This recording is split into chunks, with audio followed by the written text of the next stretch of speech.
Joining me now is one of the candidates, Ken Martin. He's a DNC vice chair and Minnesota's Democratic Party chair.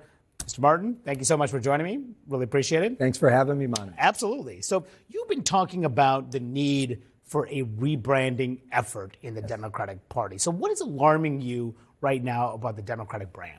Yeah, I mean, there was some disturbing news this last spring, which really should have been the canary in the coal mine for all of us, a big red flag for Democrats that showed for the first time in modern history the perceptions of the two political parties has actually changed. Now the majority of Americans believe that the Republicans best represent the interests of the working class and the poor, and Democrats are the party of the wealthy and the elite. That is a damning indictment on our brand and something we have to fix. You know, the reality is if you look at our policies are very popular throughout the country. They're passing in wide measure through up and down the ballot and ballot initiatives, minimum wage increases, paid family leave, abortion protections, you name it. They're passing.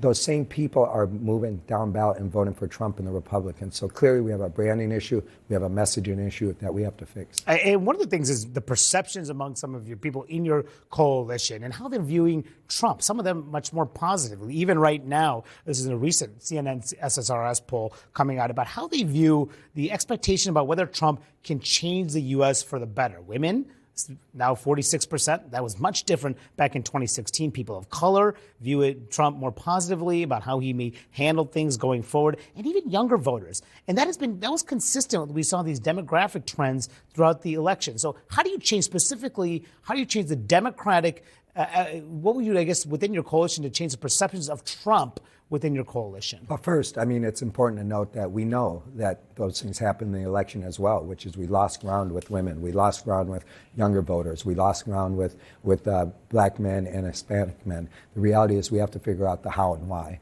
And until we have access to the data and we really dig into our spend, our messaging, our organizing tactics, it's hard to figure out what exactly happened there. Why did we lose ground? But it's clear we did, and we have to figure something out because, to your point, perceptions become reality, and we saw that play out in this last election.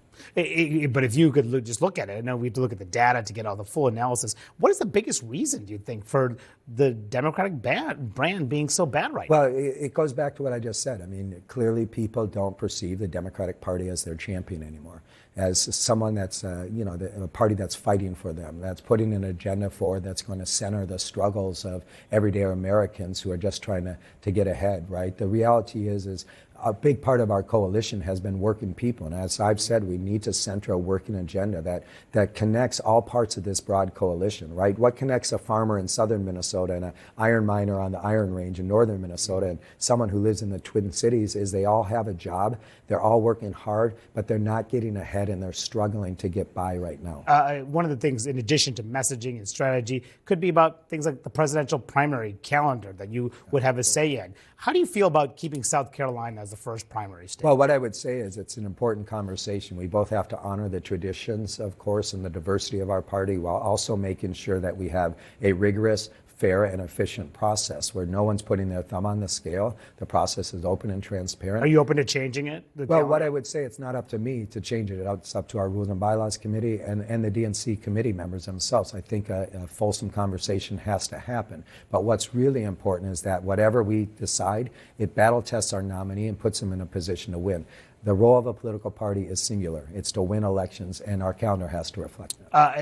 There's a big debate happening within Washington right now within the Democratic parties, but how do you position yourself in the minority against Donald Trump coming in here with the single-party rule in Washington? This is what one of our colleagues at CNN, Bakari Sellers, the Democratic strategist, he had tweeted about just what he calls the lack of considerable and formidable response against some of these controversial Trump picks like Kash Patel and Tulsi Gabbard. He said that fight or something. That was his point. Democrats need to fight.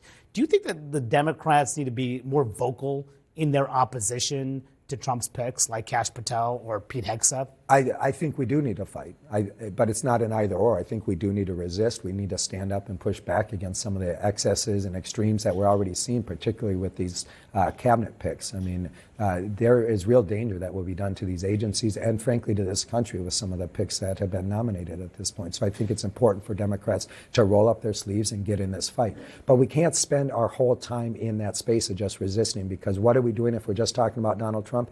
We're not talking about ourselves. And clearly with our brand important problem. We have to give people a sense of who we are, who we're fighting for, and why. Did you have any problems with Biden and some of his actions at the end of his administration year? These number of pardons that he gave at the end of his term, including to his son Hunter.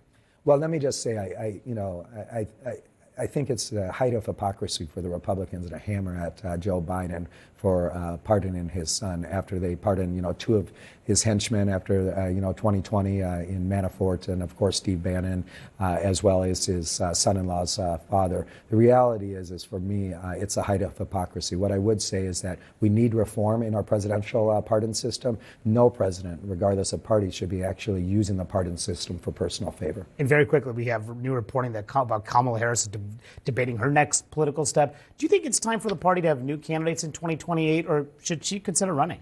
Well, I think Kamala, she's 60 years old. She's young. She has a bright future. She will run for something. She should run for something. What is that? I don't know.